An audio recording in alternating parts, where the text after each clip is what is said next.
Kate Hellmers with the Stepping Forward with Kate show. Welcome to our show, and you're going to love the show today. We have Renee Jones. She's going to talk about how to get to your happiest weight in a nice, relaxed way. With a master's degree in counseling, 40 years of experience, and experience counseling people all over the world, she's come out with her new book called What's Really Eating You? And it walks you through a step-by-step process on getting rid of your triggers and getting rid of emotional urges, and shows you how to create a plan. And this is the part I liked, because Renee, I liked your book so much when I read it, and I've implemented so many different things in the book. And what I have found is it just relaxes you. And the weight starts coming off. It's really, really cool. So anyway, welcome to the show. Thank you for having me. Absolutely. Well, as you know, on the Stepping Forward with Kate show, we have a tradition of asking 5 questions so that we can all get to know you a little bit better. Are you ready? Okay, great. I'm ready. What is a favorite book or quote that inspires you and has really helped you in your life? I would say the quote from St. Catherine of Siena, and she said, "Be who God meant you to be, and you will set the world on fire." Wow, that's a great one. Oh, I love that. What is your favorite time of day to meditate or pray? Early morning, because I take the dog for a walk, and then I that's very meditative, and then I come back and I do some more meditation and prayer once I get home. Oh, that's good. What kind of dog do you have? Bernese Mountain Dog. Ooh, is that a big one? Well, she should be, but she was the runt, so she's only about 65 pounds. Oh, only 65. Oh, how cute. And how do you usually exercise besides your walking the dog? Do you play any sports or anything like that?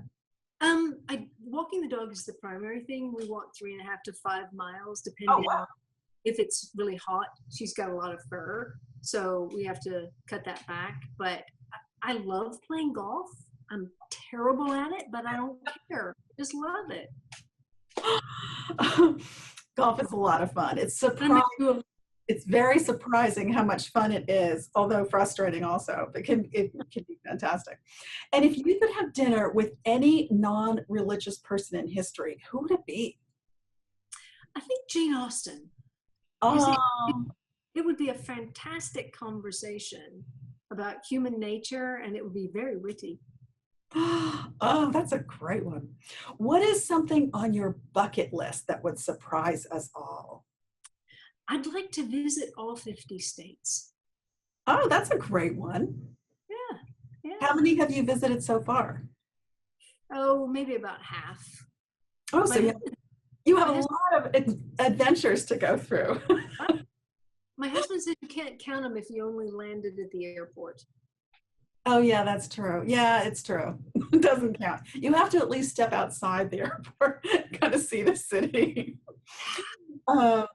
So thank you. And tell us a little bit about the book, and you can give a better description of not only what the book's about, but how you came about writing it. Well, I was on a diet for 40 years. My first diet was when I was 10, and every diet was sabotaged by emotional eating. I'd do really well for a while, and then something would happen, and that was gone. So when I finally figured it out, I thought, you know what, I need to share this. So there's a lot of my story in it because it worked for me that way. But I just wanted to give my clients and other people a way to kind of work through it themselves. And you do a great job at it. Well, thank you. You mentioned in the book finding true comfort and doing it without comfort food. What are some examples of true comfort? Well, I mean, we know how to stuff something in our mouth to get comfort. Yeah. That's easy, and it works for us because there is a connection between the oral and comfort, because from the moment you're born, when you cry, they put something in your mouth. So you learn it in, early.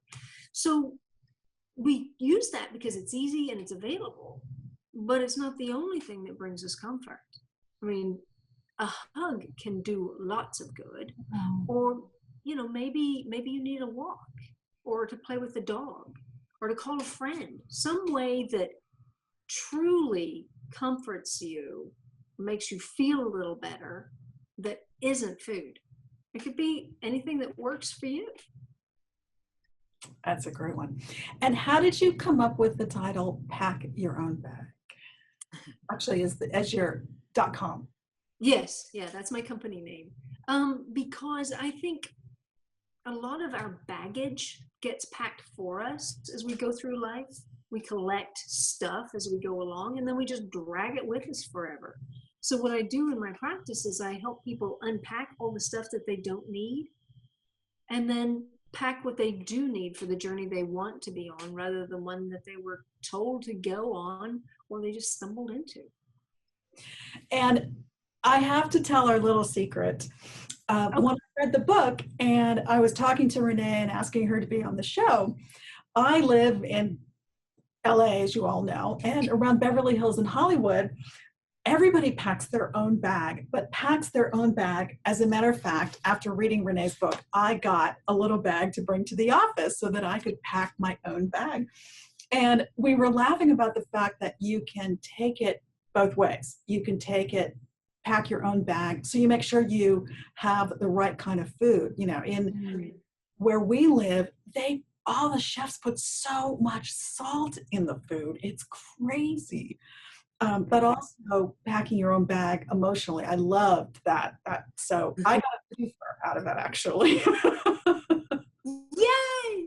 I know.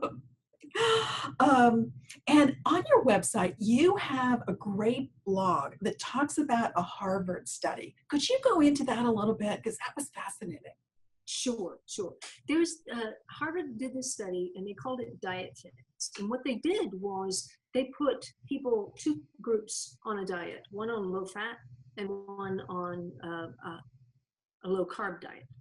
What they were looking for was how do our genetics influence, how well a diet works? Right. And they didn't find it.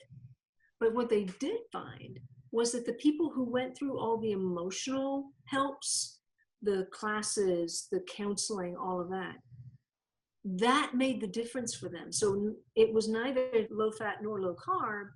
It was emotional eating that made the difference. Absolutely amazing. And so when you start with a client, what's one of the first things that you talk to them about?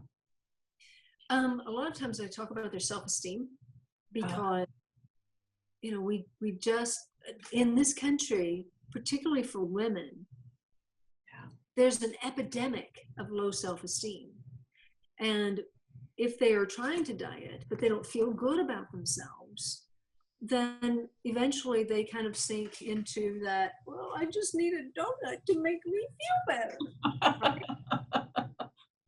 So if we get their self-esteem to a level that works for them, then it's more likely that everything else will start.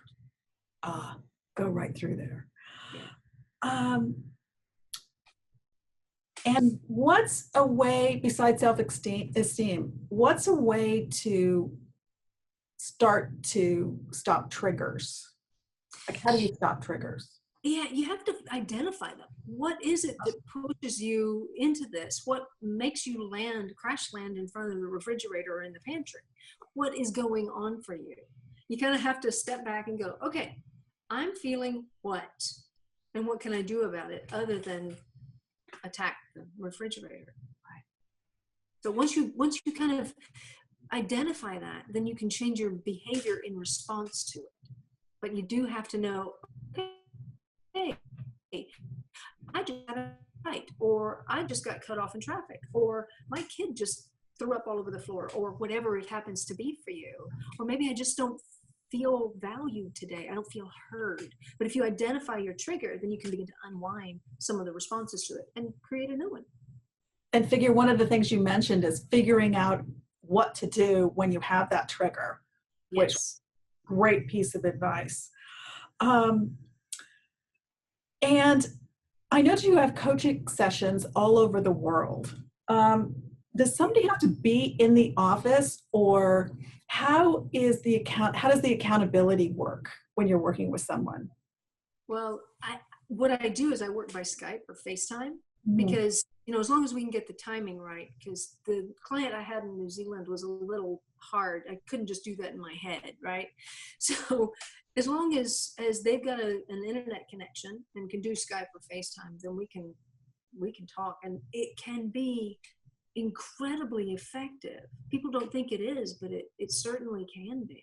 If as long as the person will work with me Mhm. and participate, it works well. Okay, so that's really part of it. But also in your book, you go through the step by step by step process, Mm. which was just fascinating to me Mm. because um, I think in the book, it's a way that people can start to do it on their own. If they, my advice would be to go to Renee's site, packyourownbag.com, look at that Harvard study. And whether you go with Renee or don't go with Renee, read Renee's book and get someone that can help you through the process, because Absolutely. that study was so interesting to me. And as we've talked about separately, there's not only that scientific study, but the scientific studies that have now shown the bliss point, and that, sugar and wheat and all of that, where the government said, oh, this is what you should be eating, the entire pyramid has basically been turned upside down now, excuse me, with all of the latest studies. Mm. So really investigating what foods are good for you, vegetables and fruits and whatever kind of proteins that work for you. Mm-hmm. So all that information was great. Thank you. Um, and it's funny, as we talked about, the actors around, et cetera, always have their own little black, theirs are usually black with their names on it. Or there are a couple of companies, you'll see the name of the company, and then it's pretty funny. But can you give a few snacks or ideas for people that have triggers and would like, a different kind of comfort, even if it's not food? Sure. I think one of the easiest things is to identify what makes you feel good. When you want to soothe yourself in some way, or you've had a bad week and you want to do something nice for yourself, you can go get a manicure. You can go get a massage, perhaps. But it's very dependent on what works for you, because I'm never going to be on a massage table. That would not work for me. That would make me more nervous and anxious. I just would not do that. But so that's not, you don't like massages, to basically. I don't even like the idea of them. So that wouldn't work for me. But it would for my sister-in-law. She thinks they're fabulous. So that would be something for her.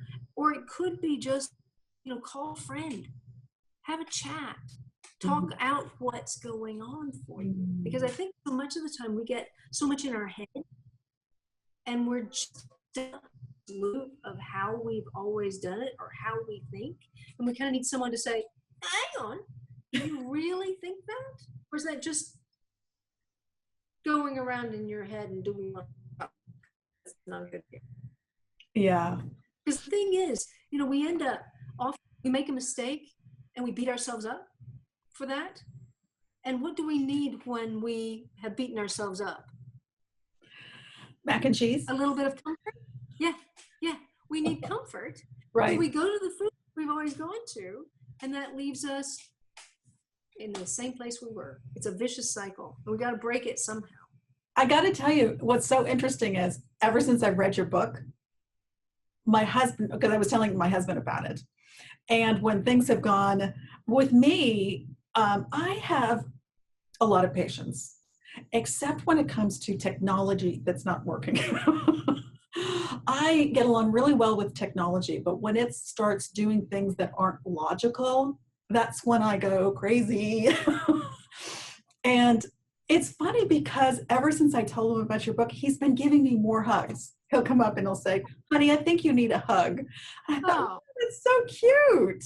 And it's true. he's Yeah. meeting your need. He's meeting your need. Yes, yes. And I've been eating this chocolate. There you go. So, two goodies on Renee's site, packyourownbags.com. But there's a freebie and a special gift. But on the website is a trigger checklist. So be sure and check it out at packyourownbags.com, the trigger checklist, because it's really cute. Okay, it's time for our 30 seconds of fun. As many questions as you could possibly answer in 30 seconds. So let me get the timer going. Go. Okay, you ready? Yeah. Okay. Favorite show when you were a kid? Bugs Bunny. Oh, cute. Do you like to read actual books, Kindle, or both? Actual. Desert or beach vacations? Beach. Favorite ice cream flavor? Homemade vanilla. Oh, homemade. Oh, favorite superhero? I like the Bionic Woman. Favorite type of food for a romantic dinner with your husband? Steak. Steak. Okay, thank you. That was so much fun. So be sure and check out Renee's site, packyourownbag.com. It's going to be down below. And don't forget to get your trigger checklist. Don't forget to pick up or Kindle her What's Really Eating You so that you can go through the step-by-step processes. It's very, even if you don't get through them all, it's just so much more relaxing for me now. So thank you for that. Sure. So we're very excited that you were on the show. Thank you so much. And for everybody out there, check out our site, your10keys.com, and be sure to subscribe on our YouTube channel so that you can find out all of the people we interview and have fun with them. So thank you, Renee. See everybody next time. I'm Kate Hellmers for the Stepping Forward with Kate show. Bye.